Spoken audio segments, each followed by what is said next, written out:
rás heitur kaldur, hann býður þín krásbráð yfir galdur. Fremstir fyrir bragðið, já SS.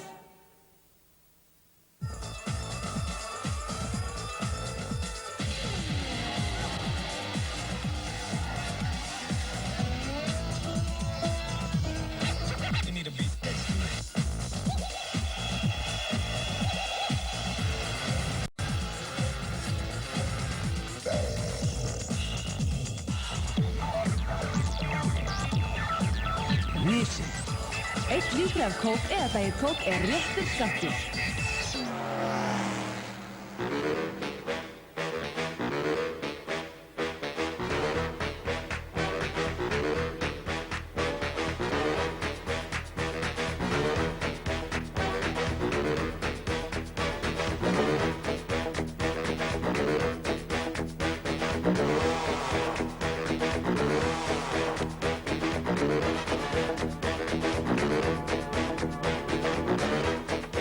Það var líflegt keppnisár árið 1997 í íslensku mótorsporti og hér á næstu 90 mínútum ætlum við að renna yfir það helsta sem gerðist.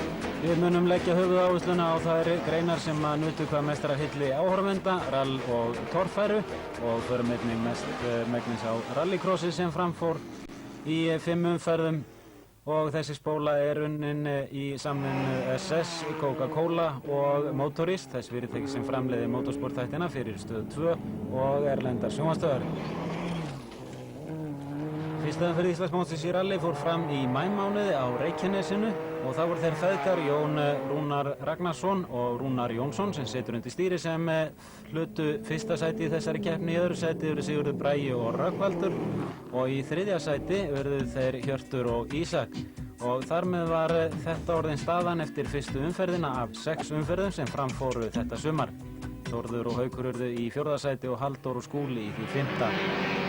Og Íslandsmótið í rallycrossi hófst í maímánuði og í fyrstu umferð þar sigraði Ólafur Ingi Ólafsson eftir að Páll Pálsson varð að hætta keppni og Garðar Þór Hilmarsson sem tók þátt í Norðdeg-meistarakeppninni í rally var einnig frá að hverfa vegna bilunar. Og í rallycrossflokki, heldur öflugri flokki en krónuflokki, sigraði Ásgeir Örn Rúnarsson. Í öðru sæti var Högni Gunnarsson og í þriðja sæti Sigurður Ingjaldsson. Og það var oft harður slagur þarna. Og hér hefur við stöðuna í þessum 2 flokkum. Efst er krónuflokkurinn Ólafur Ingi Ólafsson með forystuna og Ásgeir Örn Rúnarsson í rallycrossflokki. Báðir eru þeir með 20 stig hvor í sínum flokki.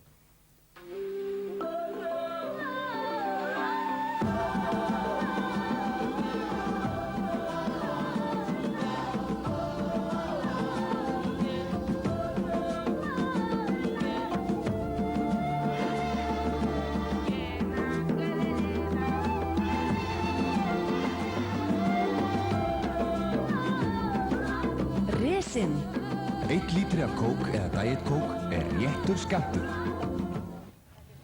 En þá snúum við okkur á Íslandsmótinu í torfæruakstri en torfæran naut meistarahylli á þessu ári. Flestir áhorfendur komu til þess að sjá hann á staðnum og þar að auki er henni dreift allan heim í 106 löndum og 600 milljónir manna geta nú fylgst með torfærunni hvar sem er í heiminum nema kannski helst á Suðurskautslandinu. Við erum stödd á Akureyri þar sem fyrsta umferðin fór fram, það var Greifatorfæran og þetta er Ragnar Skúlason að gera tilraun hér við braut nr. 2. En Haraldur Pétursson átti titil að verja og hann mætti til keppni með breyttan bíl frá fyrra ári, var nú kominn með mjög öflugt fjöðrunarkerfi. Hann hins vegar var ekki búinn að ná alveg fullkomnum tökum á bílnum þegar að hér kom að fyrstu keppni. Gísli Gunnar Jónsson langar mikið í Íslandsmeistaratitilinn, varð Íslandsmeistari síðast 1993, Einar Gunnlaugsson varð Íslandsmeistari 94 og Haraldur Pétursson 95 og 96 og hér er Gunnar Egilsson í þraut nr. 2 á Akureyri. Fyrstu 4 þrautirnar voru mjög brattar og reyndi talsvert á hugrekki ökumanna og einstað þeir hefðu þurft að þekkja bílana sína betur. Þannig var Haraldur Pétursson á ferði í 3. þraut og Gísli og hann fer heldur hærra, stoppar hérna á brúninni, er næstum því farinn aftur fyrir sig. En hann fór alla leið, hann og Ásgeir Jamil voru þeir einu sem fóru alla leið í þessari þraut. Ásgeir Jamil fékk þó fleiri stig en Gísli þar sem Gísli bæði stoppaði og fór yfir dekk í endahliði. Þannig að hann fékk talsvert mikinn mínus, 50 stig í mínus þar. Það var Einar Gunnlaugsson á nýsmíðum Sonax dreka eða Nordec dreka eins og hann heitir á Íslandi. Þegar þetta efni er sýnt erlendis þá heitir bíllinn hjá honum Sonax drekinn. Og þá er það Ragnar Skúlason í 4. þraut. Og hann missir hér stjórn á bílnum. Nú hér eru allir keppendur í öryggisbeltum alltaf og ef svo er ekki þá eru viðkomandi keppendur reknir úr keppni. Og þrátt fyrir margar veltur í sumar þá urðu ekki óhöpp þannig að menn slösuðust og ættu menn almennt að taka það sér til fyrirmyndar og hafa beltin spennt alltaf, bæði aftur í og fram í.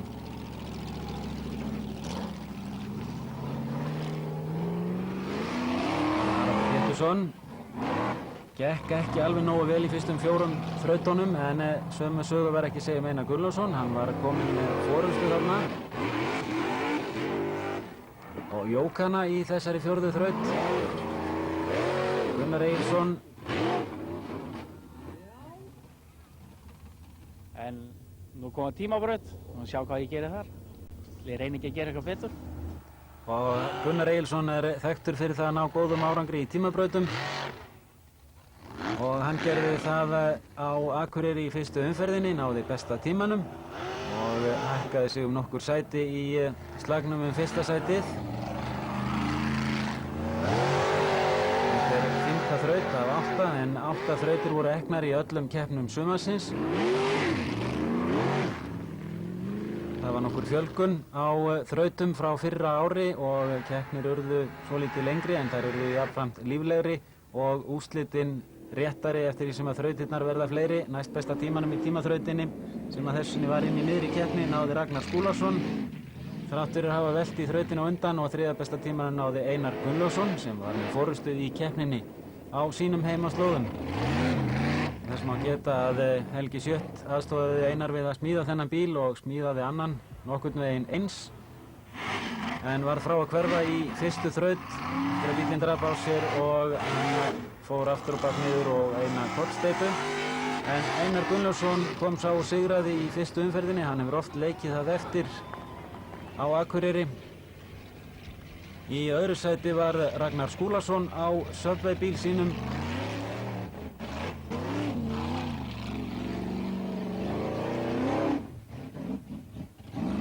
Harald Pétursson var í 4. sæti og fekk 13 stig. Gísli Gunnar Jónsson í 5. sæti og fekk 11 stig. En Gunnar Egilsson lenti í 3. sæti. Þrátt fyrir heldur fá stig úr fyrstu 4 þrautunum. En reglur eru þannig í torfærunni að eknar eru 5 keppnir, 5 umferðir og 4 bestu hjá hverjum keppanda telja til úrslita. Þorsteinn Einarsson mætti til leiks á nýsmíðuðum bíl sem fékk nafnið Inga. Í þessum bíl var svo sama vél og hann hafði haft í gömlu Ingu þar sem hann var Íslandsmeistari á fyrir nokkrum árum í götubílaflokki. Og hér í 7. þraut þá velt hann og bensíntankurinn stóð opinn og því flæddi út bensín og niður á bústrein og það kviknaði í en það tók ekki starfsmenn nema 4 sekúndur að komast að bílnum og það tók Þorstein það til 6 sekúndur að komast út en hann var hins vegar fastur í handleggjaólunum sem að eiga sjálf til þess að handleggirnir sveiflist ekki út úr bílnum við veltu. Nú þetta var til þess að hann hætti keppni þegar að líða tók á sumarið en Einar Gunnlaugsson var með forystu eftir fyrstu umferð með 20 stig, Ragnar Skúlason í öðru sæti. Og þá er það götubílaflokkurinn. Þar voru 6 keppendur mættir til leiks. Gunnar Pálmi Pétursson átti til að verja en hér er það Gunnar Guðmundsson, rappari.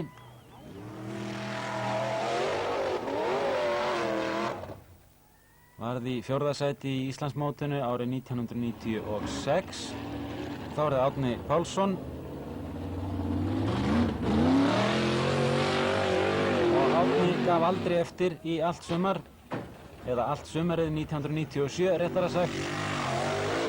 Og það kostaði stundum harkalegar veltur En Árni var hins vegar með mörg stig þegar að komið var að 7. þraut í þessari keppni á Akureyri. Var með forystuna og var reyndar með forystuna þegar að 8. og síðasta þrautin byrjaði. Honum er klappað hér lof í lófa fjölmörgum áhorfendum á Greiða torfærinu á Akureyri.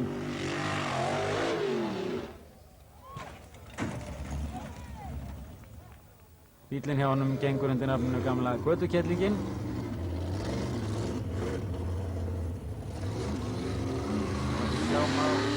Sér ekki mikið á bílnum hjá honum en við erum komin hér í síðustu þrautina og hér missir hann loft úr vinstra framhjóli og fór því ekki alla leið upp. Og það reyndist dýrkeypt, hann varð að láta sér linda annað sæti í þessari keppni en Gunnar Pálmi Pétursson, Íslands og heimsbikarmeistari 96, náði sigri og fékk 20 stig í slagnum Íslandsmeistaratitilinn. Vel að verki staði hjá Gunnari Pálma og í 3. sæti Rafn Arnar Guðjónsson með 15 stig, Gunnar Guðmundsson í 4. sæti og Hallgrímur Ævarsson í 5. sæti. Rafn Arnar Guðjónsson verði í 2. sæti 1996 en er þarna í 3. eftir fyrstu umferðina.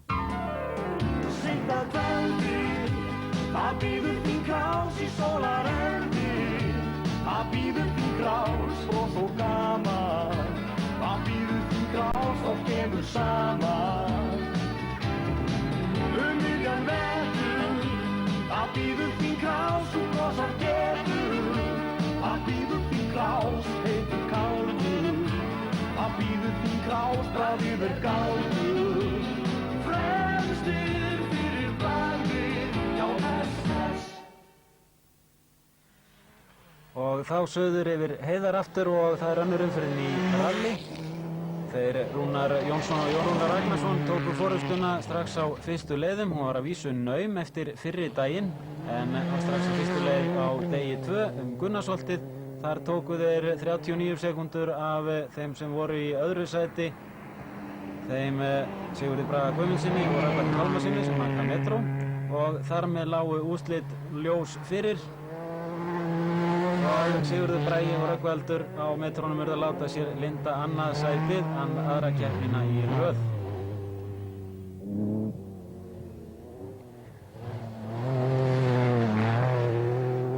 Í 3. sæti í þessari keppni urðu þeir Hjörtur Pálmi Jónsson og Ísak Guðjónsson á Nissan og greinilegt að þeir voru að bæta talsvert við hraðan frá því í keppnina á undan en þeir urðu Nordekkmeistarar árið 1996 og ætluðu sér eins langt eins og mögulegt var á einstýrisbíl á móti fjórhjóladriftbílunum og þeir stóðu sig afburða vel á þessu ári. Rúnar Jón með 40 stig eftir 2 fyrstu umferðirnar, Sigurður Rögnvaldur með 34, Hjörtur og Ísak í 3. sæti með 30 stig og Garðar Þór Hilmarsson og Guðni Þorbjörnsson með 22 stig í 4. sæti í Íslandsmótinu og með forystuna í Nordekk-flokknum. Þá í rallycross og hér er það Páll Pálsson sem tekur forystuna í úrslitum annarar umferðar Sel rallycrossins 1997. Ólafur Ingi Ólafsson á gula bílnum verður hér fyrir því að lenda í smá óhapp og aðra keppendur og dróst því talsvert aftur úr. Páll Pálsson sigraði en Ólafur Ingi náði þó öðru sætinu og í 3. sæti var Halldór Björnsson og þá er það rallycrossið og hér er það Ásgeir Örn Rúnarsson sem tekur forystuna á sínum Mustang, gríðarlega öflugur bíll sem hann er með. Og hann sigraði, í öðru sæti var Sæmundur Sæmundsson og í 3. sæti var Ellert Alexandersson sem einnig ekkur Mustang. Sverrir Ingjaldsson hér á Citroën að gera góða hluti en staðan eftir 2 umferðir Ólafur Ingi Ólafsson með forystuna í krónuflokki og Ásgeir Örn Rúnarsson með forystuna í rallycrossflokki. Halldór Björnsson og Högni Gunnarsson eru í öðru sæti í sitt hvorum flokknum.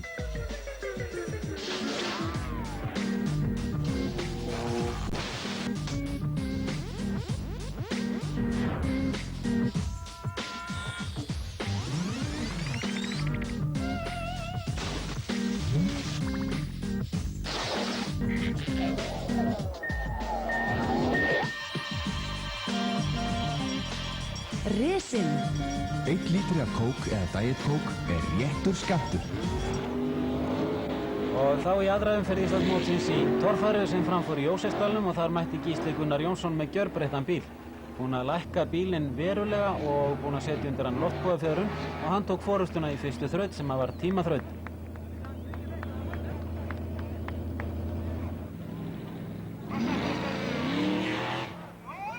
Haraldur Pétursson í þraut nr. 2, hún reyndist ókleif öllum keppendum.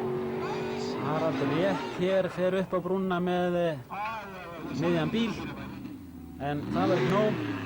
Þá var það Gunnar Egilsson.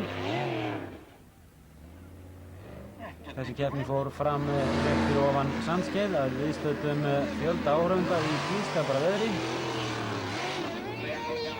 Keppni fór fram í júnímánuði og það var orðið snjólaust. Þó leyndist snjór á einstaka stað í gryfjunum og meðal annars í einni þraut sem við erum stödd í núna og það varð Gunnari Egilssyni dýrkeypt. Hann lenti í snjóskafli og fór ekki nema bara rétt 4-5 metra í þrautinni og Gísli Gunnar Jónsson misti bílinn allt og langt hérna til vinstri og tapaði fullt af stigum.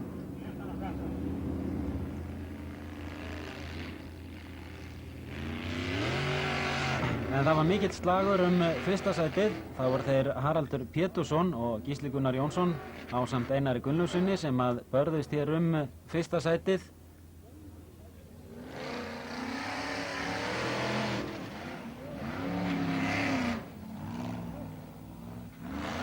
Hér Haraldur Pétursson að fara þá braut sem að snjórinn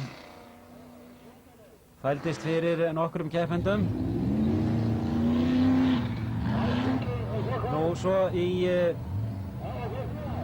sjöttu þraut þá skildi svo þraut að þá keppendur sem hafði mikla reynslu og þá sem hafði minni reynslu. Það var braut sem að leit svolítið svakalega út.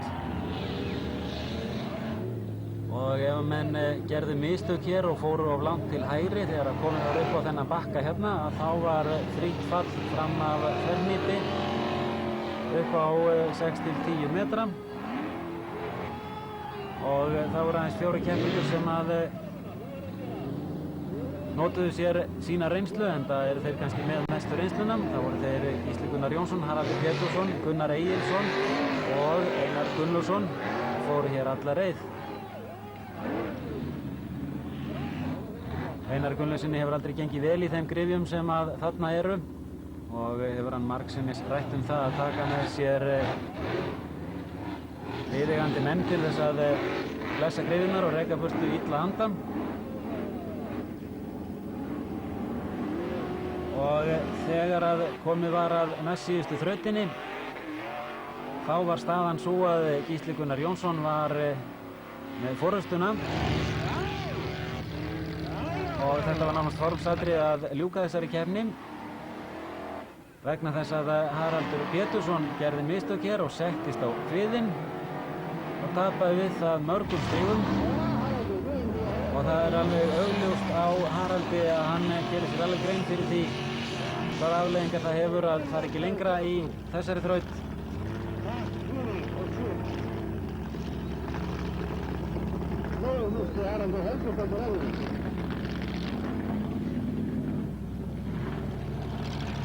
Þess með þetta á Einar Gunnlaugsson sá fram á það að hann gæti sigrað í þessari keppni, tók hér þann kostinn að reyna að fá fullt úr stiga í þessari þraut í stað þess að taka þarna eitt dekk í upphafi brautar, en það var þannig falli í ársins fyllstu merkingu.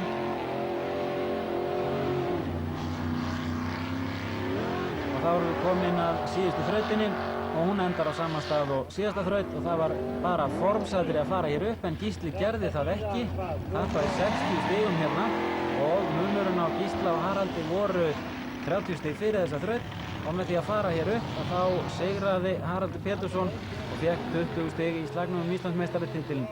Einar Gunnlaugsson fekk ekki nema 11 stig út úr þessari keppni, varð í 4. sæti. Ásgeir Janner Allansson varð í 4. sæti með 13 stig. En Gunnar Egilsson lendi í 3. sæti, fekk 15 stig og hér er staðan í Íslandsmótinu eftir 2 umferðir. Haraldur Pétursson með 33, Einar Gunnlaugsson 31, Gunnar Egilsson 30 og Gísli Gunnar Jónsson 28 stig. Þá í götubílaflokkinn og rétt eins og í fyrstu keppninni þá var það Árni Pálsson sem að leiddi keppnina lengst af.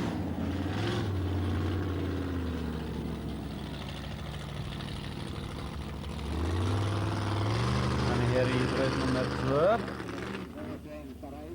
og hér sýnir hann hvernig á að gera þetta hægt og rólega. Eins og oft áður að þá velti hann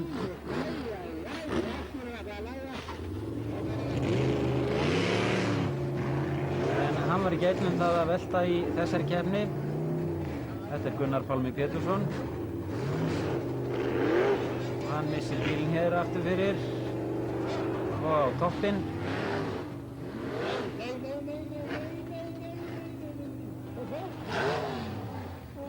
Að 4 þrautum loknum voru þeir Gunnar Guðmundsson og Árni Pálsson með 850 stig en Hrólfur Borgarsson með 905 stig. Og hér er það Gunnar Guðmundsson sem fer aftur fyrir sig.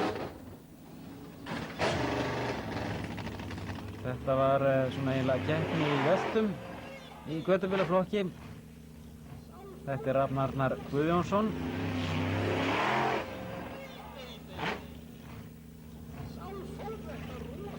Og við heyrum í Jóni Ragnarsinni.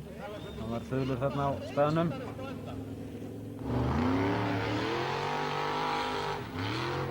Og með rás nr. 6 er Hrólfur Borgarsson. Hann var með forystuna á tímabili í þessari keppni en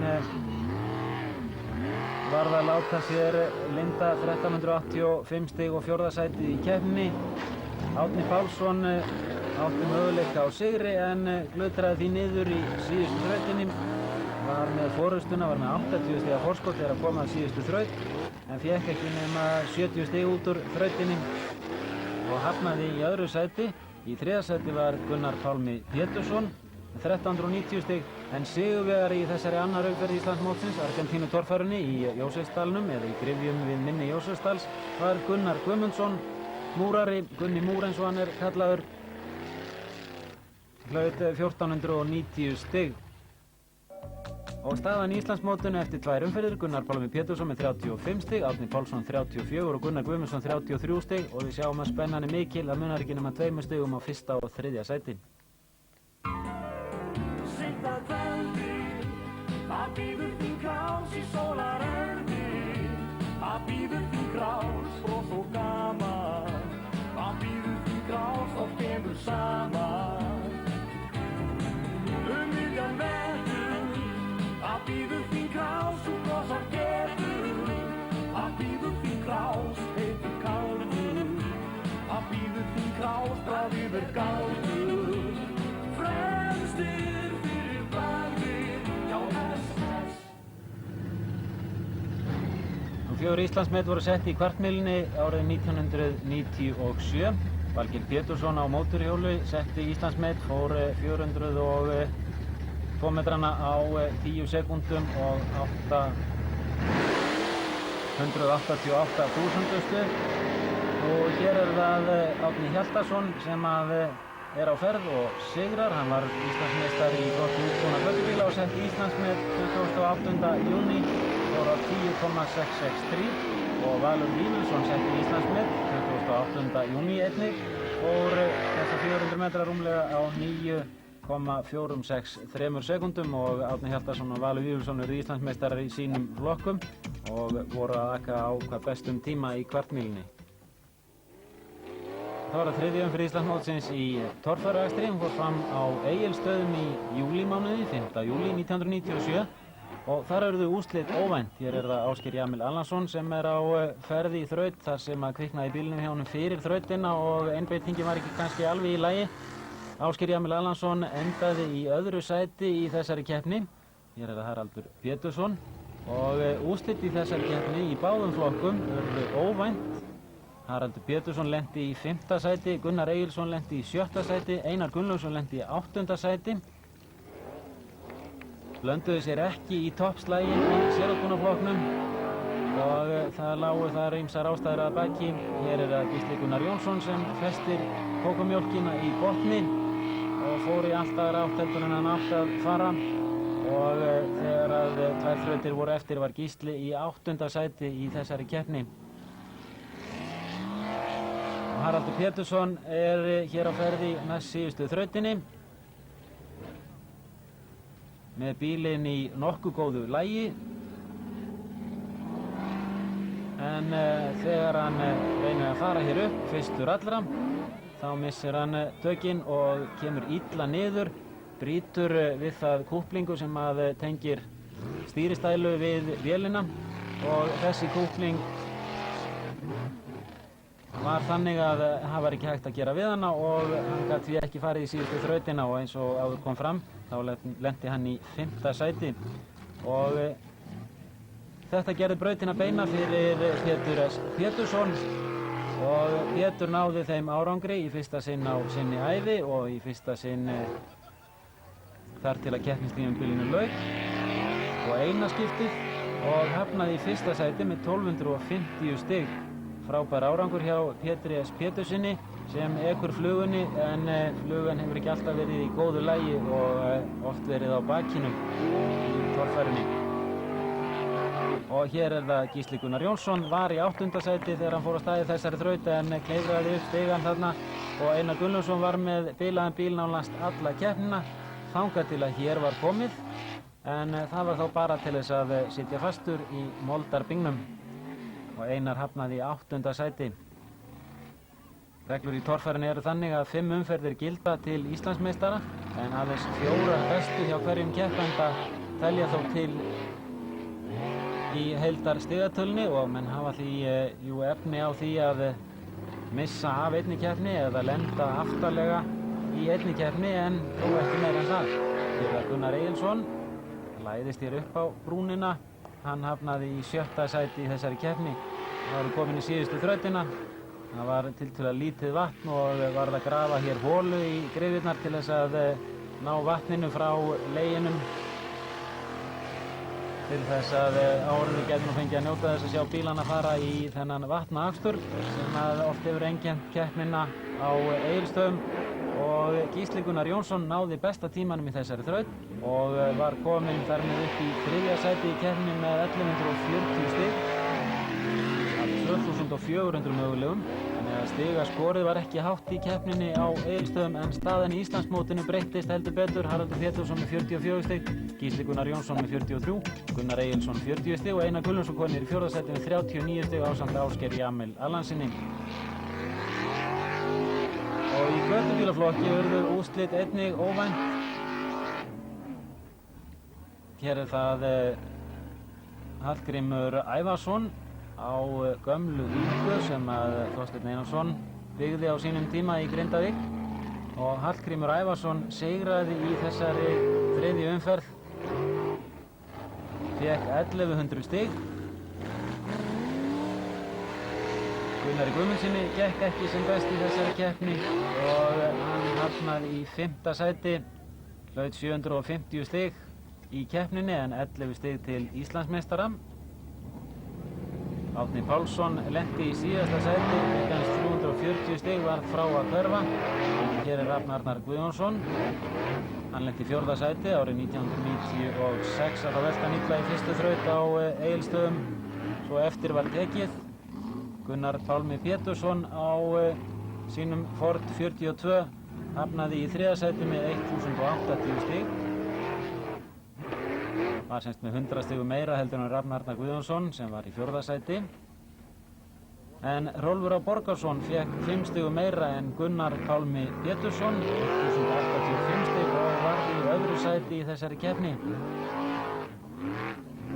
Þannig að einhverju hluta vegna þá urðu úrslit mjög óvænt á Egilsstöðum árið 1997 og þar með galopnaðist Íslandsmótið og ekki bara í götubílaflokki heldur í sérútmannaflokknum líka.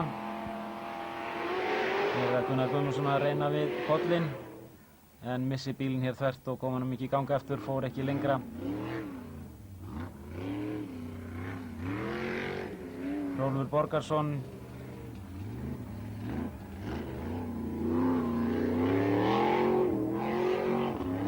kláraði tímabrautina 1085 stig og hafnaði í 2. sæti.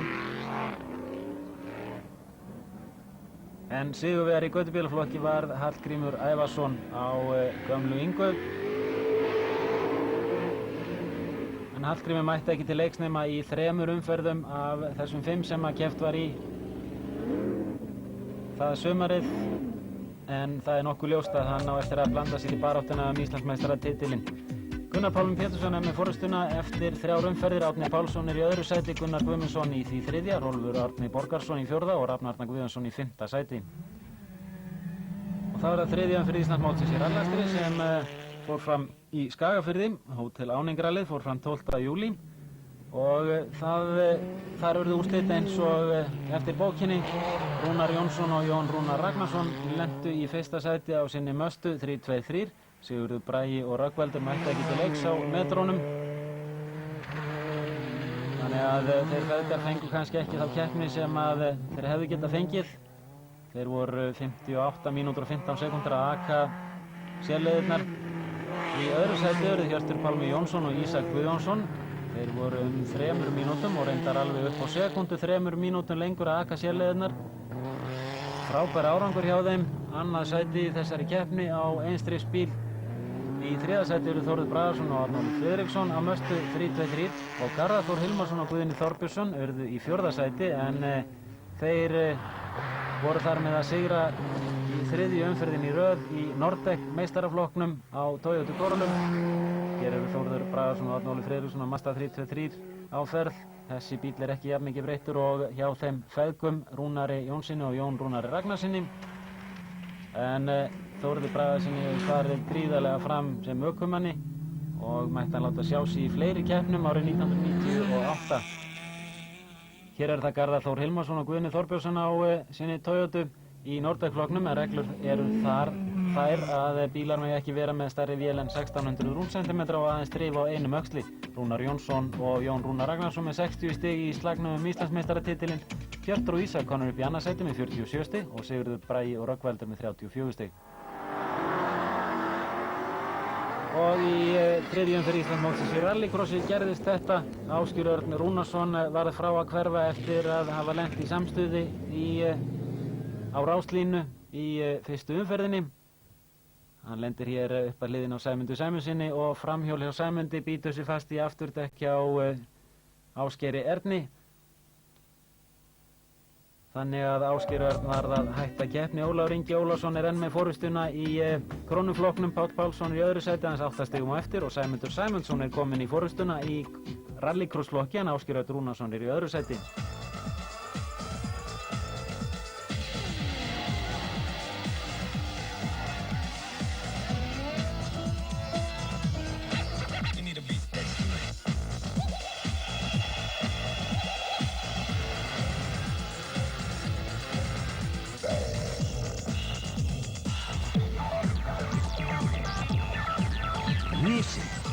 Einn lítri af kók eða Diet Coke réttur skammtur. Þá höldum við til Akraness þar sem að 4. og næstsíðasta umferð Íslandsmótsins í torfæraakstri fór fram. Og hér er það Helgi Sjött sem hafði nú ekki náð neitt rosalegum árangri fram til þessa. Hér er það Gísli Gunnar Jónsson. Gísli Gunnar Jónsson, Haraldur Pétursson og Einar Gunnlaugsson fengu allir 300 stig út úr fyrstu þraut og tóku þar með forystuna, en Gunnar Egilsson fekk 290 stig ásamt Inga Má Björnssyni og Pétri Péturssyni. Ásgeir Jamil Allansson og Sigurður Þórn Jónsson fengu 280 stig út úr fyrstu þraut. Hér í annarri þraut brýtur Einar Gunnlaugsson vinstri framöxul og varð að fara inn í viðgerðarsvæðið til þess að gera við. Haraldur Pétursson ratar ekki rétta leið hér upp á kantinn í þessari þraut. Og það var Gunnar Egilsson, staðráðinn í því að fara nú alla leið og taka forystuna.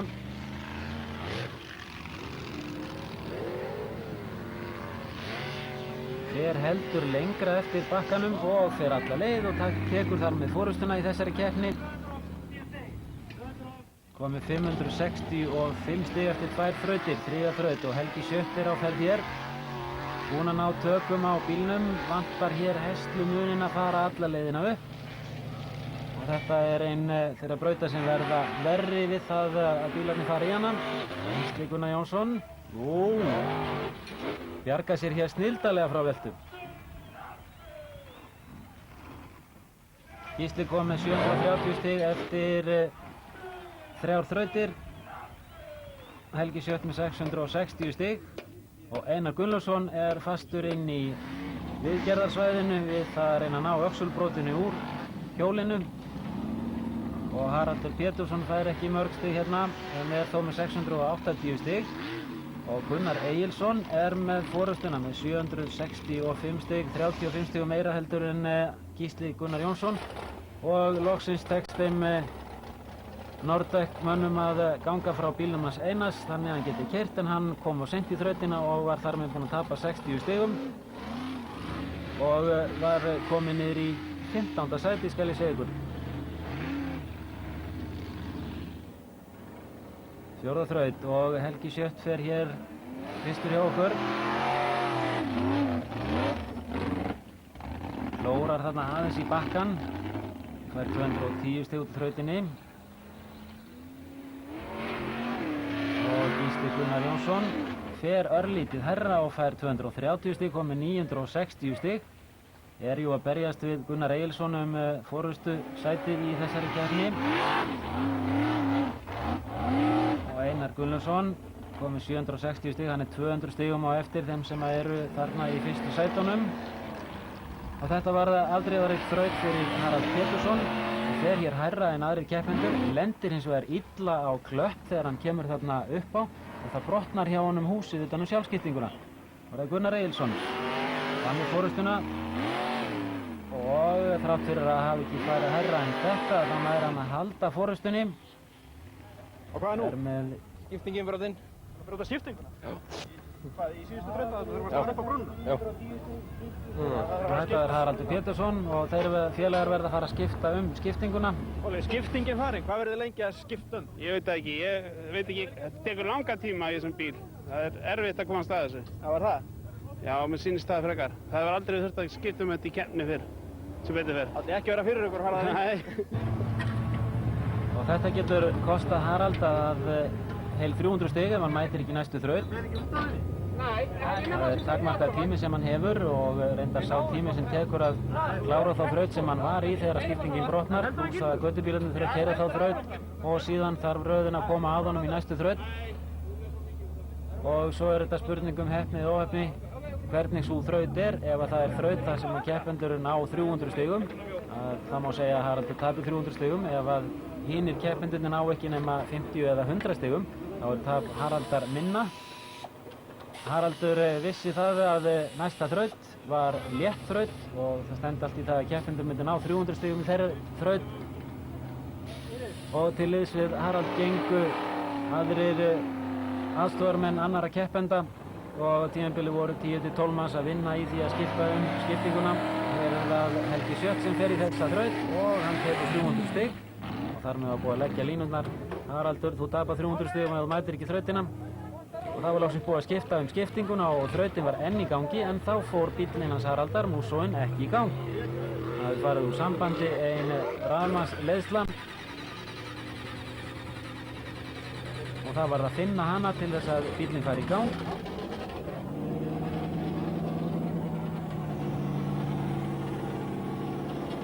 Og í gang fór hann og Haraldur flýtti sér á staðinn en hann kom miður of seint og hann tapaði 300 stigum. Núna? Ekki verið of seinir. Það komist ekki í þrautina? Nei. En bílinn, hann kom í lag. Þið voru í vandræðum þarna áðan með að koma í gang? Já, samvartið. Og þetta þýddi það að Haraldur Pétursson rapaði niður í 15. sætið og það voru aðeins 3 þrautir eftir. Gísli Gunnar Jónsson fer hér fyrstur í 3. síðustu þraut. Þraut sem að oft á tíðum hefur reynst mönnum erfið og reyndist mönnum erfiðari nú en oft áður. Hér vantar hestlunum að Gísli fari upp á, hins vegar var stefnan á bílnum orðin röng. Þannig að þó hann hefði ekki brotið hjólið, þá hefði hann farið öfuga leið niður. Einar Gunnlaugsson búinn að horfa á þetta. Átti ekki möguleika á sigri hér í þessari keppni eftir öxulbrotið í þraut nr. 2. Þá er það Haraldur Pétursson. Hann átti möguleika með því að fara hér alla leið en hann hefði þurft að reyna aðeins meira. Þá hefði hann getað bætt stöðu sína verulega og bætt upp missinn úr þrautinni á undan. Gunnar Egilsson var enn í hörkubaráttu við Gísla Gunnar Jónsson og með þessari veltu, þar sem hann fer ekki jafn hátt og Gísli, þá var Gísli komið í forystuna með 1400 stig en Gunnar Egilsson með 1395 stig. Það var mjótt á mununum, 2 þrautir eftir og báðar þrautirnar voru tímabrautir. Og Helgi Sjött ætlar ekki að fórna bílnum hér í eitt eða neitt. Í tímaþrautunum náði Gísli Gunnar Jónsson besta tímanum og stóð uppi sem öruggur sigurvegari, en Gunnar Egilsson, hann hrapaði úr öðru sætinu niður í það 3. eftir að hafa guggnað á því að fara hér upp þetta bar þar sem hann flaug manna hæst árið 1994. Staðan í Íslandsmótinu þá orðin þannig að Gísli Gunnar Jónsson var komið með forystuna, Gunnar Egilsson var í öðru sæti, Einar Gunnlaugsson í 3. og Haraldur Pétursson í 4. og þessir 4 áttu möguleika á Íslandsmeistaratitli þegar ein umferð var eftir. Þá í götubílaflokkin, hér er það Gunnar Pálmi Pétursson sem er á ferð í 4. þraut og Gunnar Pálmi var með 710 stig þegar hér var komið sögu. Gunnar Guðmundsson fer hér alla leið, 945 stig og var með örugga forystu þegar að þarna var komið. Þó ekki öruggan en svo að Árni Pálsson átti möguleika og hann var ekki fjarri, hann með 35 stigum minna. Hallgrímur Ævarsson, sigurvegarinn úr 3. umferðinni á Egilsstöðum, var heilum 200 stigum á eftir Árna Pálssyni.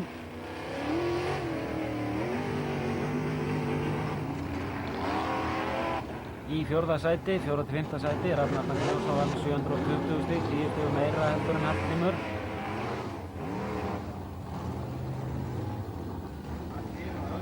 Og hér er Gunnar Guðmundsson kominn með 1075 stig.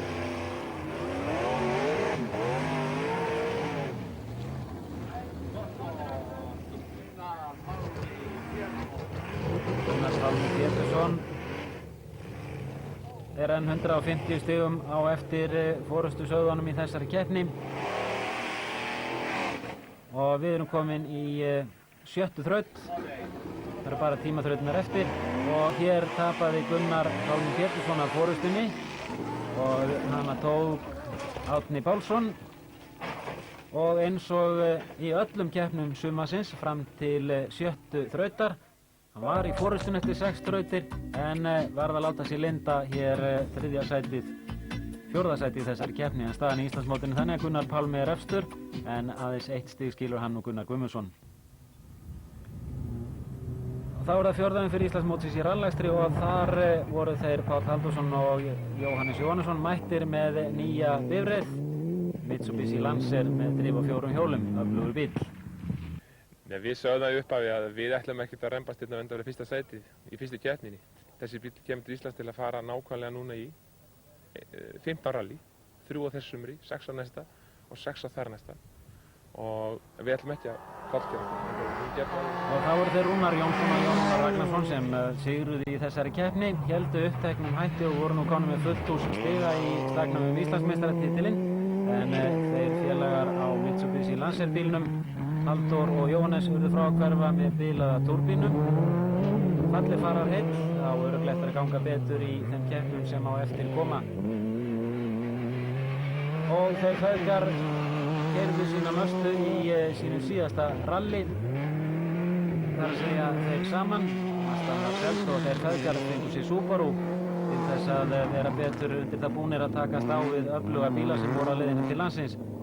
Í öðru sæti í rallinu urðu Hjörtur Pálmi og Ísak og undirstrikuðu þar með að þeir eru keppendur framtíðarinnar.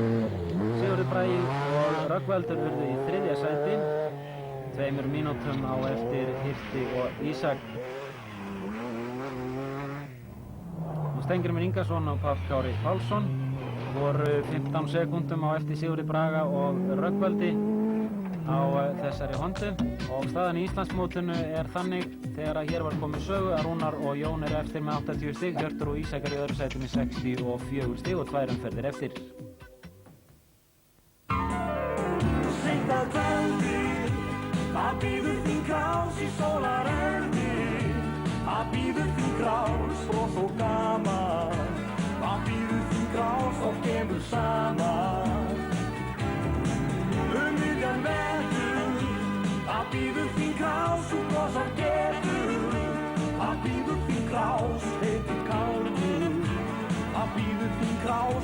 hefur gáðu, fremstir fyrir bragðið hjá SS. En þá förum við í gryfjurnar við Sandskeið og fylgjumst með heimsbikarkeppninni í torfæruakstri fyrri umferðinni sem framfór ágústmánuði, fyrir hluta ágústmánaðar. Gísli Gunnar Jónsson fekk 300 stig út úr fyrstu þraut og var með forystina og hélt inni, og við erum komin hér í 5. þraut. Þar er Gísli komin með 1100 stig. Þeir eru það Ásgeir Jamil Allansson. Og Ásgeir fær 270 stig hérna, er með 950 stig að loknum 5 þrautum. Eftir 4 þrautir var Gísli með 900 stig í fyrsta seti, Haraldur Pétursson, Helgi Sjött og Ragnar Skúlason með 780 stig. Og Ingimar Björnsson með 740 stig.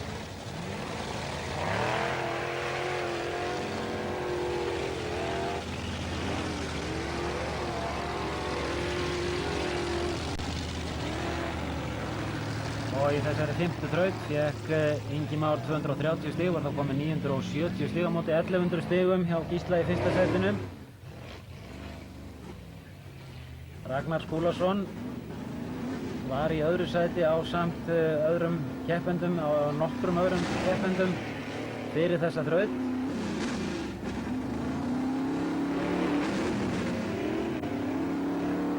En hér á lokakaflanum þá missir hann stjórnina og fær ekki nema 240 stig fyrir þrautina, 1020, og hrapaði við það niður í 4. sæti.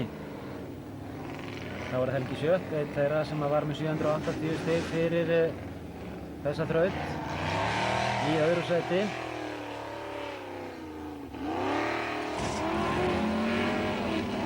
Og Helgi Sjött gerir sér lítið fyrir og fær 300 stig hérna við mikinn fögnuð áhorfenda, er þá komið 1080 stig og í öðru sæti að 20 stigum á eftir Gísla. Það var Sigurður Jónsson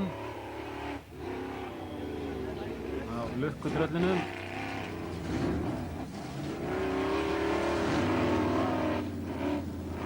Og hann fær 275 stig, komið 745 stig alls.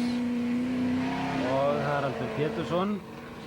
Haraldur Pétursson var með 780 stig í öðru sætinu á samt tveimur öðrum keppendum fyrir þrautina, og Haraldur Pétursson lagðir sér hér alla leiðina upp á brúnina og fær 290 stig, er í 3. sæti þá með 1070 stig, 10 stigum á eftir Helga Sjött sem var í öðru sæti með 1080 stig. Sigurður Axelsson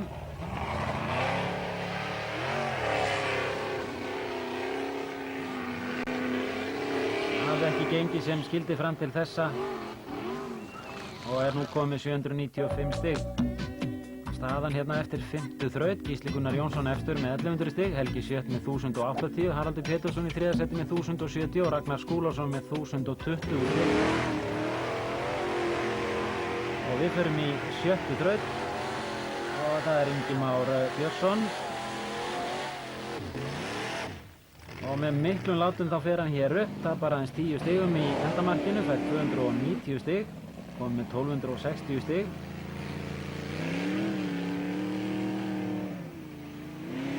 Ragnar Skúlason sem var í 4. sæti fær ekki nema 180 stig hérna og hrapar niður 1 sæti, er með 1200 stig. Þá er það Einar Gunnlaugsson. Hann er komið með 1190 stig. Það er svona innan seilingar frá 1. sætinu, en þetta er í gryfjum þar sem honum gengur aldrei vel. Það var Helgi Sjött, var í öðru sæti, en hér er olían á sjálfskipningunni orðin og heit og dekkin hætta að taka almennilega á, hætta að ýta bílum áfram, og hann fær ekki með 230 stig hérna, hann kom með 1310 stig. Þá er það Haraldur Pétursson. Helgi var í öðru sætinu fyrir þrautina. Haraldur Pétursson fer hins vegar alla leið, fær 300 stig, kom með 1370 stig, 60 stigum meira heldur en Helgi Sjött sem að rapaði niður í 3. sætið.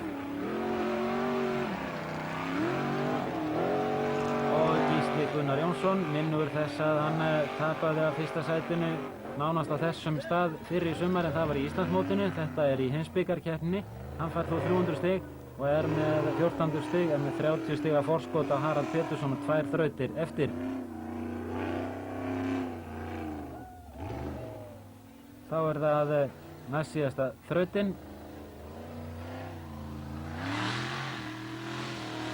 Og Helgi var í vandræðum í þrautin á undan og enn og aftur lendir hann í vandræðum sökum þess sama. Olían er orðin of heit á skiptingunni, orðin of þunn og því tekur skiptingin ekki almennilega á og dekkin snúast ekki.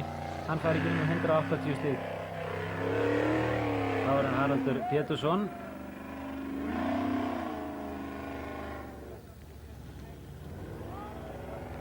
Lúmsk braut og lúmsk í upphafi, þar var erfitt hlið sem að menn þurfti að komast upp fyrir.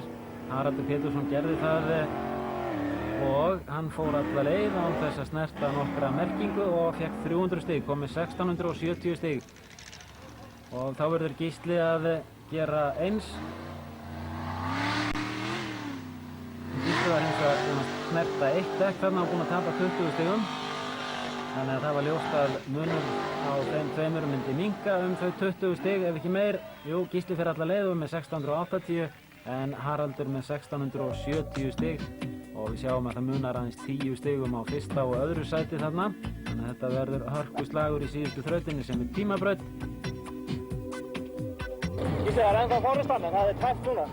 Það er alveg mjög tæft núna, já. Og það er eins og einn þraut eftir. Já, hvað er mörg stigum? 10 stig er með sagt. Á milli? Á milli. Þín og Halla. Þú þín og Halla? Maður verður að kynkja eitt. Þannig að það snýst allt síðustu þrautina. Já, það er svona... Það snýst allt smá kallið, það var komið glamur inn í villaðum. Og var það? Já. En hún var það bara að halda síðustu þraut. Já, hún springur þá bara. Já, hún springur þá bara, sagði Gísli. Hann komst hins vegar að því að þetta var skiptingin og hann fór að stað í Öðrungir, keyrði alla tímabrautina í Öðrungir og náði næstbesta tímanum, fekk 270 stig fyrir það en 30 stig í refsingu, fekk 240 stig út úr brautinni og það dugði til þess að sigra í þessari fyrri umferð heimsbikarkeppninnar, hlaut 1980 stig á meðan Haraldur Pétursson fekk 1870 stig og Helgi Sjöll var í þriðja sæti með 1730 stig. Ingimar Björnsson var hann í fjórða sæti með 1570 stig. Þá er það götubílaflokkurinn. Hér er Rafn Arnar Guðjónsson á ferð með miklum látum.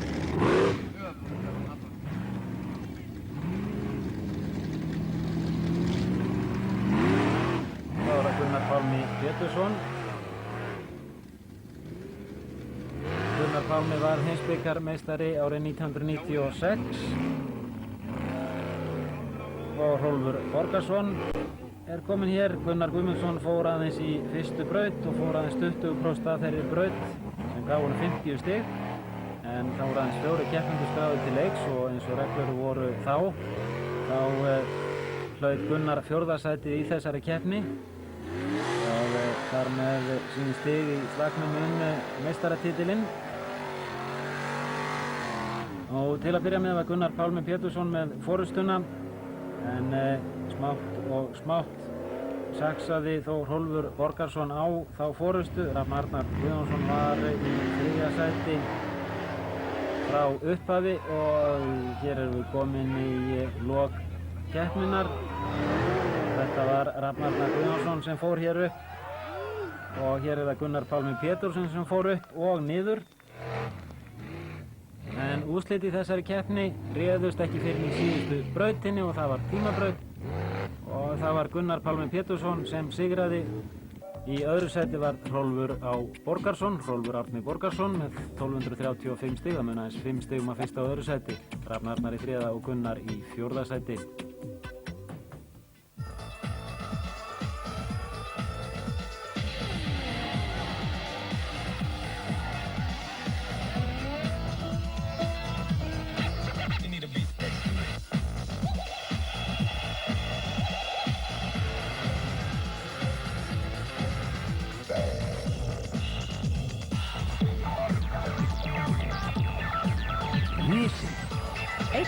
Kók eða Diet Kók er réttur skammtur. Og og þá það 4. umferð Íslandsmótsins í rallycrossi en þá reknar 5 umferðir og þar var það Páll Pálsson sem að hirti fyrsta sætið 3. skiptið í röð og var þar komið með 60 stig í slagnum Íslandsmeistaratitilinn. Marian Sigurðsson lenti í öðru sæti og í 3. sæti var Sigurður Pálsson í krónuflokki.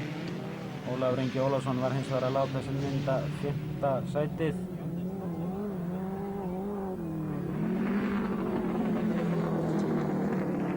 Eftir að vélarbilun hafði gert vart við sig í bílnum hjá honum en hann hafði sagt einmitt fyrr sumarið að þetta myndi standa og falla með því að bílarnir yrðu í lagi allan tíman í öllum keppnunum.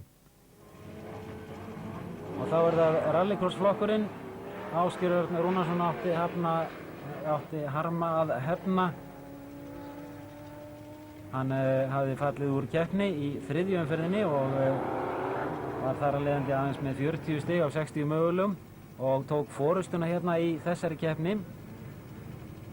Hann hafði lent í því fyrr í keppninni að það hafði bilað hjá honum sjálfskiptingin og í úrslitunum þá gerðist það að hann rak sig í gírstöngina þannig að bíllinn fór í frígír, hlutlausan, og hann hélt að skiptingin væri að bila aftur. Áttaði sig ekki nógu snemma, áttaði sig ekki fyrir en að bæði Ellert Alexandersson og Sverrir Ingjaldsson voru komnir fram yfir að hann hafði bara rekið sig í gírstöngina og gat sett bílinn í gír aftur. En komst ekki fram úr þeim tveimur og það var Ásgeir Örn Rúnarsson sem var að láta sig linda 3. sæti þrátt fyrir góða byrjun í þessari keppni. Ellert Alexandersson lenti í 1. sæti og Sverrir Ingjaldsson í 2. sæti en Ásgeir Örn hélt samt sem áður forystunni í Íslandsmótinu. Þrátt fyrir þetta Högni Gunnarsson var í 2. sæti í rallyflokknum en Ólafur Ingi Ólafsson var í 2. sæti í krónuflokki. Og þá förum við í seinni umferð heimsbikarkeppninnar í torfæruakstri. Gísli Gunnar Jónsson var með forystuna fyrir þessa keppni sem framfór á þessum sama stað 2 vikum fyrr. Það gerðist hins vegar í þessari keppni það sem að fáir höfðu átt von á en það var það að Ingimár Björnsson fékk fullt úr stiga úr 1. þraut, úr 2. þraut, úr 3. þraut, úr 4. þraut og 5. þraut. Var komið 1500 stig eftir 5 fyrstu þrautirnar og þetta réði úrslitum í þessari umferð eða því sem næst. Næsti maður var aðeins með 1230 stig að loknum 5 þrautum og það var Gísli Gunnar Jónsson.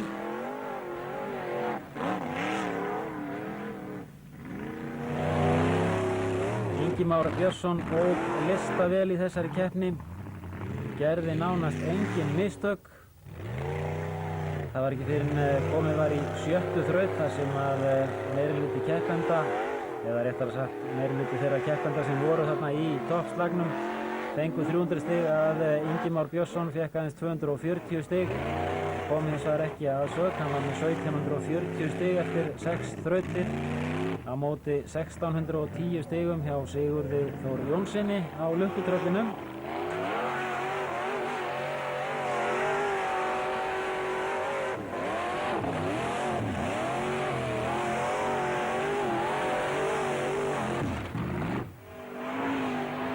Og í öllum þessum slag að þá var ljóst að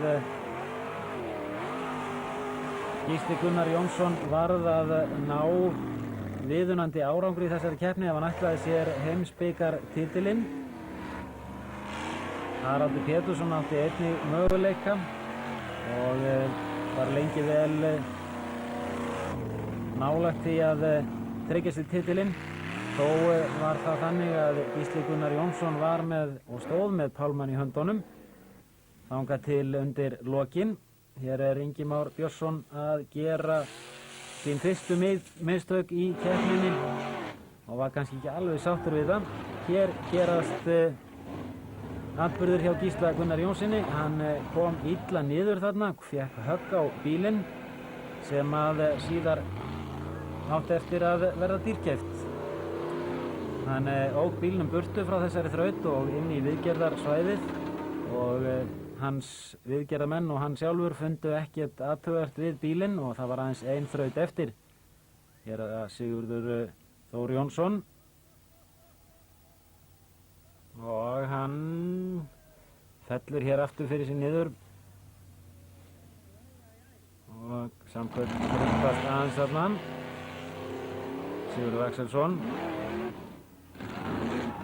og það munaði litlu að hann færi hér upp á Colgate bílnum sínum. Og Þormar Pálsson.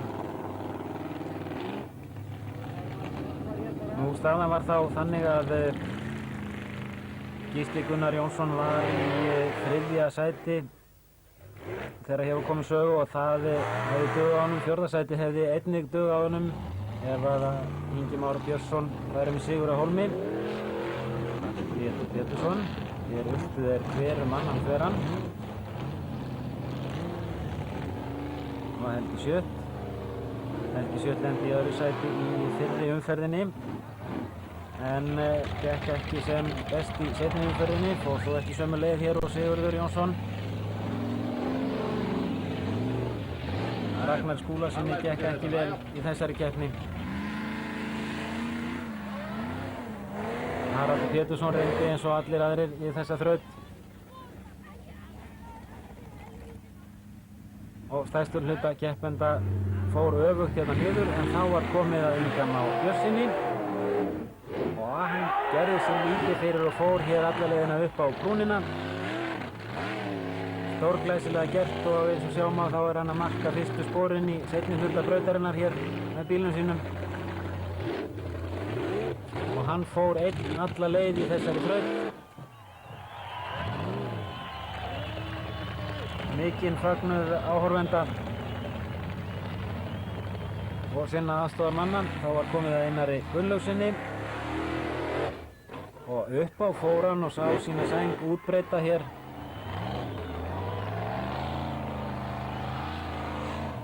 Þá var bara að halda áfram en eins og stundum hefur gerst að þá sest bíllinn þarna á kviðinn og það hefði verið gaman að heyra orðbragðið hjá Einari þarna með allri virðingu fyrir honum. Staðan eftir 7 þrautir, Ingi Már Björnsson í efsta sæti, Sigurður Jónsson í öðru sæti, Gísli Gunnar Jónsson í 3., Haraldur Pétursson í 4. og miðað við þessi úrslit er Gísli Gunnar Jónsson meistari. Helgi Sjött mætti í tímabrautina, síðustu brautina og tók þar besta tíman. Krissi alltaf fískur og þá var komið að Inga Má Björnssyni. Hann þurfti bara að keyra þessa braut og klára hana. Þá var sigur í höfn í þessari keppni og síðan áttu menn von á því að Gísli Gunnar Jónsson kæmi en hann kom ekki sökum þess að skiptingin var fyrir skemmdum þegar bíllinn kom hérna niður. Hann mætti ekki í síðustu þrautina og þar með fékk hann aðeins 9 stig í slagnum og varð að sjá á eftir heimsbikartitlinum og hafnaði í 3. sæti í heimsbikarnum og það er svolítið gaman kannski að fá svona smá blómvönd. Haraldur Pétursson lenti í 2. sæti í heimsbikarkeppninni, varð að sjá á eftir titlinum en það var engin annar en Ingi Már Björnsson sem stóð uppi sem heimsbikarmeistari árið 1997 og kom honum sjálfsagt jafn mikið á óvart eins og flestum öðrum en hann var hins vegar vel að þessum sigri kominn.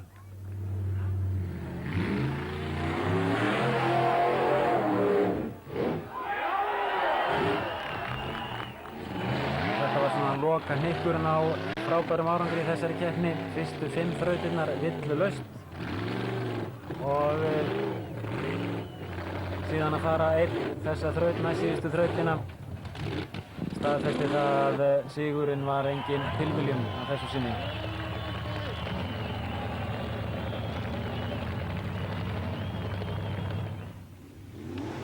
Þá förum við í götubílaflokkinn. Hérna er Rafn Arnar Guðjónsson að klappa aðeins á kollinn á sér. Satt fastur þarna í þessari braut. Fékk ekki ýkja mörg stig þarna. Og tók síðan einhverja stórkost bakfallslykkju sem sést hefur í torfærinni nokkru sinni og eins og sjá má þá bíllinn alveg láréttur í loftinu, bara öfugur og ljóst að Rafn Arnar Guðjónsson getur selt auglýsingar á botnin á bílnum hjá sér í framtíðinni.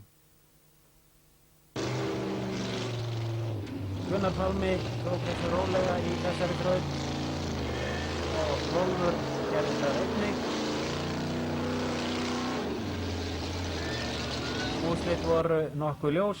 Gunnar Guðmundsson átti möguleika þar sem hann hafði hafnað í 4. sæti í fyrstu umferðinni fyrir að hafa ekki farið langt og hann fer hér upp á allavega.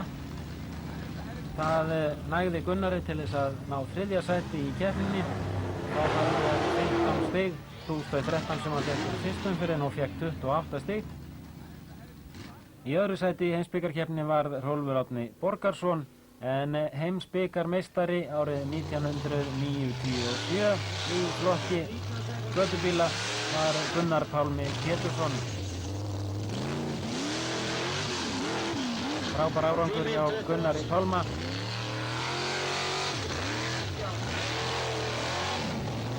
Og góður árangur hjá Hrólfi Árna Borgarsyni þó það nægði ekki til sigurs í keppnunum. En Gunnar Guðmundsson varð í 3. sæti í heimsbikarkeppninni. Hrólfur Borgarsson í öðru sæti en heimsbikarmeistari Gunnar Pálmi Pétursson frá Höfn í Hornafirði á Ford 42. Mætir alltaf vel undirbúinn undir keppni og bíllinn alltaf í lagi hjá honum og það skilar honum árangri. Keppni eftir keppni og ár eftir ár.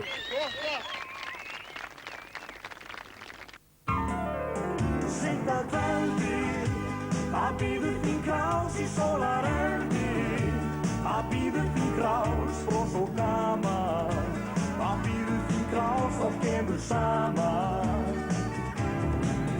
Miðjan vetur, það bíður þín krás og brosar getur.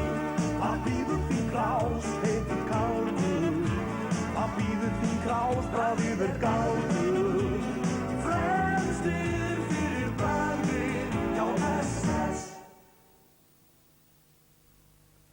Þá það Kúmóralið þar sem að þeir feðgar Rúnar Jónsson og Jón Rúnar Ragnarsson mættu á Subaru, bíl með 300 hestöfl og drifa og öllum 4 hjólum, gríðarlega afmikill bíl. Þeir höfðu hins vegar ekki erindi sem erfið í þessari keppni því að það voru þeir Sigurður Bragi Guðmundsson og Rögnvaldur Pálmason sem sigruðu. Þeir feðgar tóku hins vegar besta tíman á flest öllum leiðum fyrsta dags og settu met á þeim öllum, en þá fór að heyrast óhljóð úr gírkassa bílsins.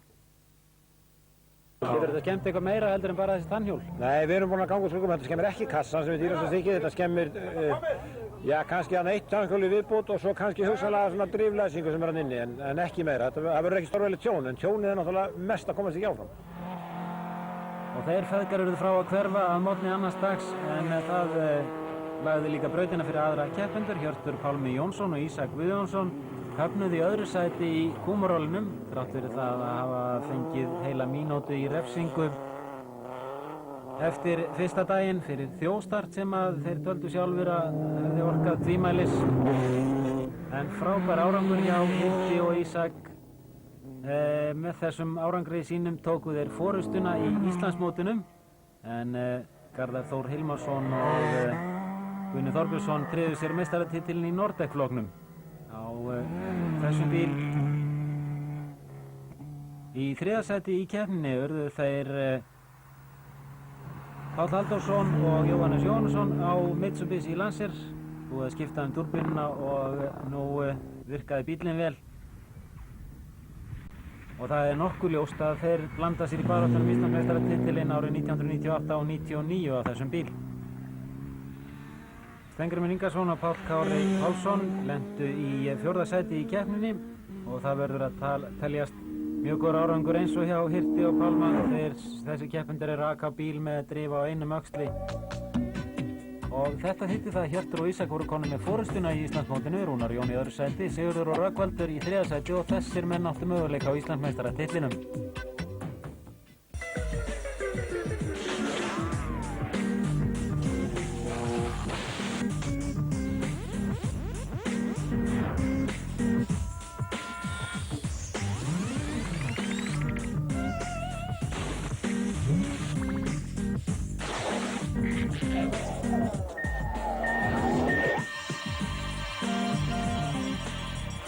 5. 1 lítur af kók eða Diet Coke réttur skammtur.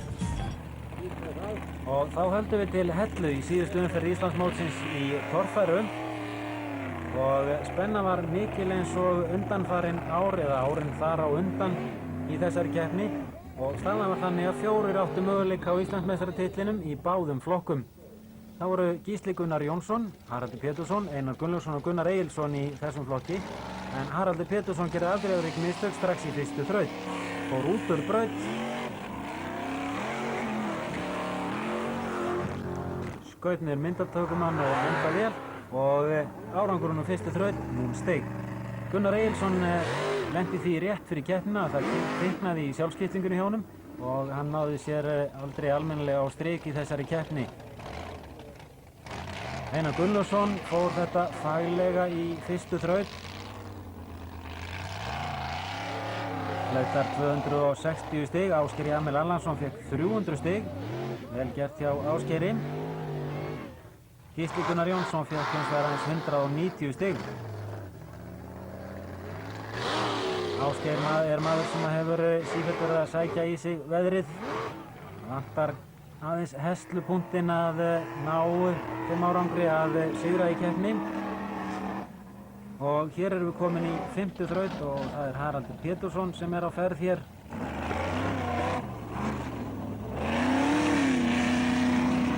Þetta var tímabraut og Haraldur náði öðrum besta tímanum, hlaut fyrir það 270 stig og snerti hans 2 brautarmerkingar, 2 dekk sem afmarka brautina og fekk 250 stig. Samtals fyrir brautina var komið 1005 stig. Einar Gunnlaugsson var með forystuna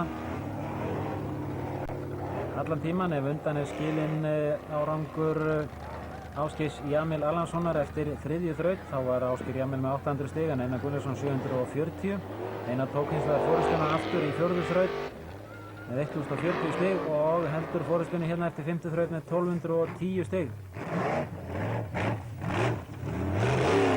Einar Gunnlaugsson fekk hins vegar ekki nema 180 stig fyrir tíman í brautinni og var refsað 10 stig fyrir að gera niður dekk.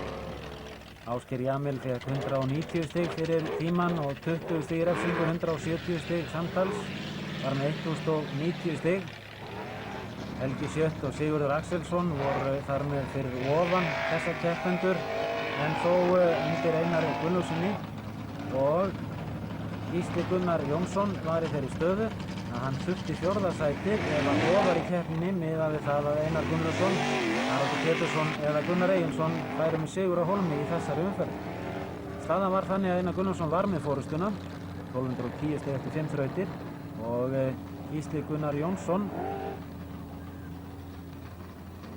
var í 5. sæti fyrir brautina. Hér fór framdrifið úr sambandi hjá honum þannig að hann varð að bakka niður og ná upp hraða til þess að komast alla leið og hann fekk því genum 160 stig hérna fyrir brautina og var í 7. sæti. Gísli fór beint upp í viðgerðarsvæðið þar sem að olían var mæld á bílnum og bílinn aðeins svona yfirfarinn og settur í framdrifið aftur. Gísli, hvað kom upp að hjá okkur? Það var náttúrulega ómerkilegt. Það var vísu brotnaði dempari hérna þegar ég lenti. Eitthvað högg hérna sem hann fekk og hann fór úr hérna drifi. Rökk úr hérna framdrifum. Þú ert ekki með það tvöfalt eins og nýtróið? Hér er augljóst að Gísli er að gera sig grein fyrir því að það er ekki svo einfalt að bílinn hafi bara rokkið úr framdrifunum. Bílinn er greinilega fastur í einhverjum eða engum gír eða framdrifið fast og keppendur eru farnir af stað í 7. þraut. Nokkuð ljóst að Gísli hefur engin efni á því að tapa 300 stigum. Gunnlaugsson er kominn af stað í þrautina. Það voru góð ráð dýr hjá Gísla og hans mönnum. Þeir urðu að finna út hvað var að til þess að geta gert við það. Og þeir höfðu byrjað allt of seint á viðgerðinni vegna þess að þeir gerðu sér ekki grein fyrir því eftir 5. þrautina að bílinn væri meira bilaður heldur en það væri brotinn dempari. Og Einar Gunnlaugsson fekk 280 stig fyrir þessa þraut. Ásgeir Jamil Allansson fekk einnig 280 stig. keppendur voru allir fyrir ofan Gísla, Einar í forystunni. Og hér eru þeir félagar búin að gera sér grein fyrir því að það þarf að skipta millikassan. Það búnaður sem að tekur við aflinu út úr gírkassanum og dreifir því á milli fram- og afturhjóla. Og millikassin var til, fastur á vara gírkassa.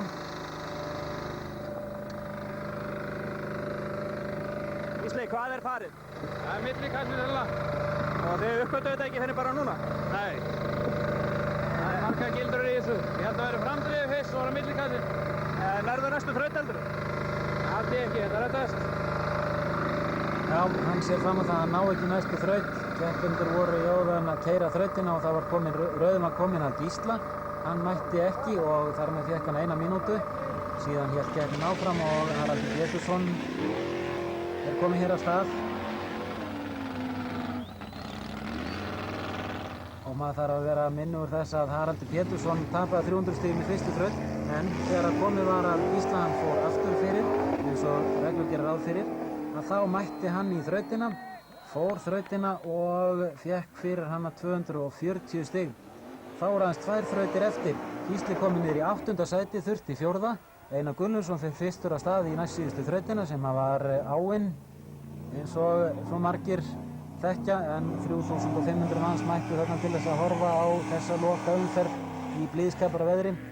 Einar Gunnlaugsson náði ekki góðum tíma og fékk aðeins 180 stig. Ásgeir Jamil Allansson náði hins vegar góðum tíma og fékk 230 stig fyrir þessa braut og þá var komið að Gísla Gunnar Jónssoni. Og hér bara neyddist Gísli til þess að ná góðum árangri.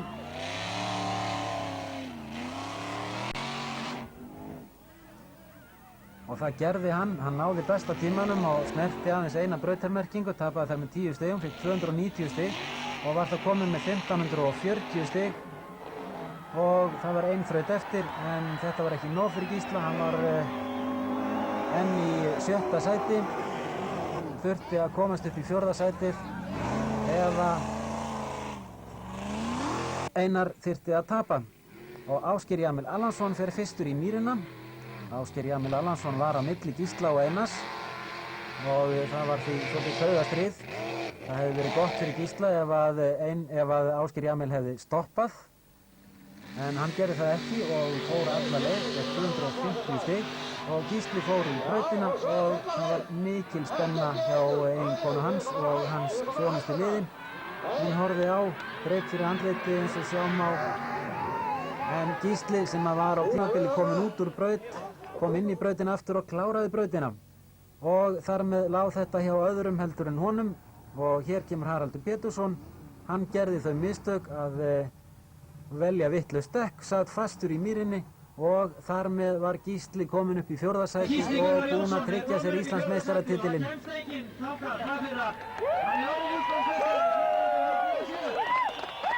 Langþráður titill í höfn, búinn að bíða síðan 1993 en náði hér titlinum aftur og varð Íslandsmeistari við mikinn fögnuð áhorfenda. Einar Gunnlaugsson átti þó eftir að fara. Það skipti ekki öllu máli fyrir Gísla hvar Einar myndi hafna í þessari þraut. Einar fór út í pittinn og Einar er eini keppandinn sem hefur alltaf farið yfir mýrina og hann ætlaði sér ekki að láta mýrina hindra sig og stoppa sig að þessu sinni á nýjum Nordec-dreka.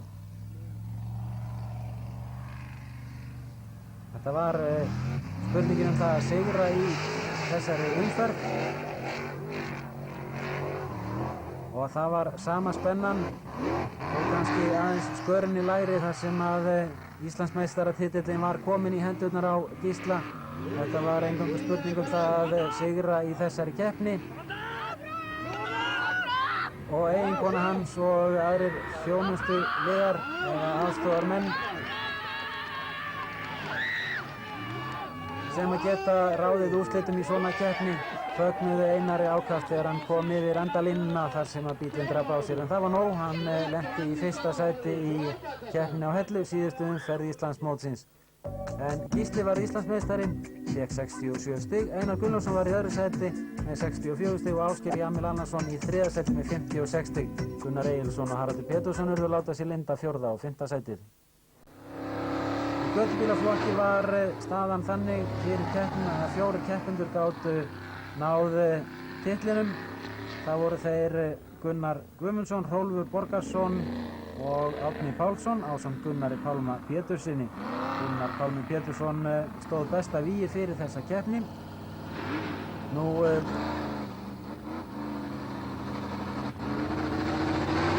hér Árni Pálsson. Hann átti ekki lengur möguleika þegar að komið var í vatnaaksturinn. Það var aðeins Gunnar Guðmundsson sem að ógnaði Gunnari Pálma Pétursinni undir lokin, en hafði ekki erindi sem erfiði og það var Gunnar Pálmi Pétursson sem varð Íslandsmeistari annað árið í röð, en hann er einnig heimsbikarmeistari þeirra 2 ára 96 og 97. Og því má þakka góðum bílstjóra og góðu fólki sem stendur í kringum hann, því bíllinn er alltaf í lagi hjá honum og það skiptir sköpum og hefur skipt sköpum í götubílaflokki hingað til.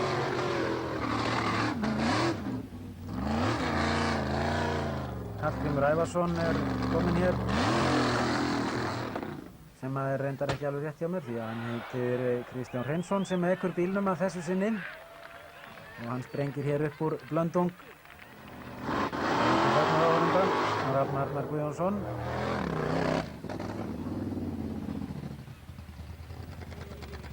Þrátt fyrir gangtruflanir að þá hafnaði Rafnar Arnar í 3. sæti í keppninni á Hellu. Árni Pálsson sem svo oft stóð sig vel árið 1997 varð að láta sér lynda 5. sæti á Hellu. Fékk aðeins 1010 stig af 2400 mögulegum. Gunnar Guðmundsson lenti í 4. sæti með 1340 stig. Rafnar Arnar Guðjónsson í 3. sæti með 1564. Hrólfur Borgarsson með 1600 stig í 2. sæti. En sigurvegari í síðustu umferðinni var Gunnar Pálmi Pétursson á sínum Ford 42 sem að gengur undir nafninu Doktorinn. Það er að segja bíllinn. Engin heilsubrestur í þessum bíl. Og Hrólfur Borgarsson á ferð hér í mýrinni. Og lokastaðan í Íslandsmótinu í torfæraakstri í götubílaflokki er eins og hér er á skjánum. Gunnar Pálmi Pétursson með 70 stig, Gunnar Guðmundsson í 2. sæti, Árni Pálsson í 3. sæti, Hrólfur Árni í 4. og Rafnar Arnar í 5. sæti. Það bíður þín krás í sólarerni, það bíður þín krás og svo gaman, það bíður þín krás og kemur saman. Miðjan vetur, það bíður þín krás og brosar getur, það bíður þín krás, heitir kálfur, það bíður þín krás, bráð yfir gáfur, fremstir fyrir bragðið hjá SS. Þá er að loka umferðin í Íslandsmótinu í rallycrossi, Shell rallycrossinu 97. Hér er það Páll Pálsson á bláa bílnum sem tekur forystuna í slagnum við Ólaf Inga Ólafsson og það var Páll sem að sigraði í þessari umferð og náði þar með þeim árangri að fá fullt úr stiga í krónuflokknum, fekk 80 stig og varð Íslandsmeistari. Í 2. sæti var Ólafur Ingi Ólafsson með 65 stig og í rallycrossflokki var það Ásgeir Örn Rúnarsson sem að hirti Íslandsmeistaratitilinn. Lentavísu í 2. sæti í þessari síðustu umferð. Sigurvegari var Ellert Alexandersson sem ekur einnig Mustang. En hér er úrslitin í Íslandsmótinu. Páll Pálsson Íslandsmeistari í krónuflokki og Ásgeir Örn Rúnarsson Íslandsmeistari í rallyflokki. Íslandsmótið í sandspyrnu fór fram í Eyjafirði á einum degi í septembermánuði. Eknar voru 2 umferðir. Og við ætlum aðeins að gera myndlega skil jeppaflokki eða flokki útbúinna jeppa og síðan ofur bílaflokknum. Og hér er það Helgi Sjött og Gísli Gunnar Jónsson sem er að keppa til úrslita í þessum flokki. Reyndar ekki til úrslita heldur í 4 manna úrslitum og Helgi hafði betur og varð Íslandsmeistari í þessum flokki. Í öðru sæti var Steingrímur Bjarnason sem að við sáum Helga vera að keppa við áðan. Í crosshjólaflokki var Ásmundur Stefánsson Íslandsmeistari, í vélsleðaflokki Stefán Fengilsson, í fólksbílaflokki Einar Birgisson og í jeppaflokki Karl Geirsson.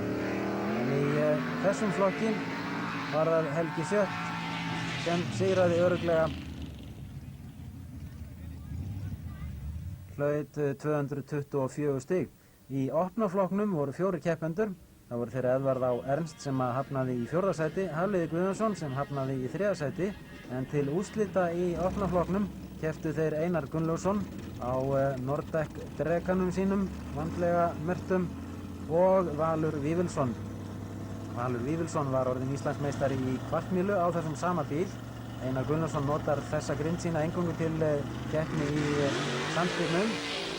Og það var Einar sem hafði betur í fyrstu ferðinni, það munaði ekki miklu, en hann var samt á undan, örlítið seinni af stað. En hann er trúlega með léttari bíl og meira afl. Enda standa strókarnir aðeins herra hjá Einari, ef að keppt væri í því. Einar Gunnlaugsson stóð uppi þarna sem sigurvegari með 226 stig, Valur Vífilsson í öðru sæti 174 stig. Helgi Sjött sigraði í útbúna jeppaflokknum og Steingrímur Bjarnason lenti í öðru sæti. Og úrslit í Íslandsmótinu réðust í síðustu umferðinni og það voru þeir feðgar Rúnar Jónsson og Jón Rúnar Ragnarsson sem hirtu Íslandsmeistaratitilinn 4. árið í röð. Frábær árangur hjá þeim, þeir hlutu 100 stig af 110 mögulegum og ekki síðri árangur hjá Hirti og Ísak með 91,5 stig.